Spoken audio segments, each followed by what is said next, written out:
আজকের ভিডিওতে আমি তোমাদের দেখাবো এই শীতে আমরা আমাদের পায়ের যত্ন কিভাবে নেব। সবার আগে নেল পেন্ট রিমুভ করে নেল কাটার দিয়ে নখগুলো রাউন্ড শেপে কাট করে নিয়েছি। এবার একটা গামলাতে উষ্ণ গরম জল নিয়ে ওই গামলার মধ্যেই একটা শ্যাম্পুর প্যাকেট, অর্ধেক পাতিলেবুর রস আর 1 চামচ নুন দিয়ে দেব। পা পরিষ্কার করার জন্য আমি এরকম একটা ব্রাশ নিয়েছি। এবার ওই ব্রাশটা দিয়ে জলের মধ্যে সমস্ত উপকরণগুলো খুব ভালো করে মিক্স করে নিচ্ছি। এরপর পা দুটো ওই গামলার জলে কিছুক্ষণ ডুবিয়ে রেখে দেবো। কিছুক্ষণ ডুবিয়ে রাখার পর পা দুটো খুব ভালো করে সফট হবে, এতে পরিষ্কার করতেও ইজি হবে।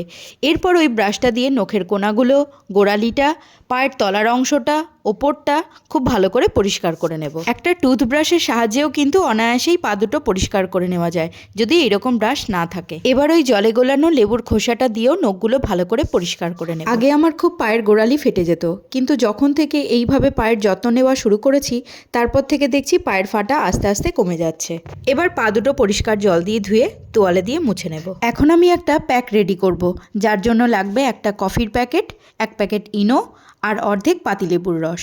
এবার এই 3টে ইনগ্রিডিয়েন্টসকে একে অপরের সাথে খুব ভালো করে মিক্স করে নিয়ে পা দুটোতে অ্যাপ্লাই করে নেব। এই প্যাকটা পায়ের থেকে ট্যান রিমুভ করবে, কালো দাগ ছোপ দূর করে সুন্দর করে তুলবে পা দুটোকে। মোটামুটি 10 মিনিট রাখার পর প্লেন জল দিয়ে প্যাকটা রিমুভ করে নিতে হবে। দেন যে কোনো ময়শ্চারাইজার বা বডি লোশন অ্যাপ্লাই করে নাও। এই পুরো প্রসেসটা করার পর যদি মোজা পরে নিতে পারো তাহলে কিন্তু পা দুটো আরও সুন্দর হয়ে উঠবে। আর যদি মনে হয় প্যাকটা ইউজ করবে না, তাহলে শুধুমাত্র প্রথম প্রসেসটা করে দেন ময়শ্চারাইজার অ্যাপ্লাই করে মোজা পরে নাও।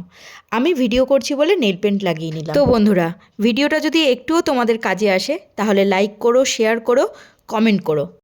ফেসবুক থেকে যারা দেখছো তারা পেজটা ফলো করো, আর ইউটিউবের বন্ধুরা চ্যানেলটা সাবস্ক্রাইব করে জুড়ে থেকো।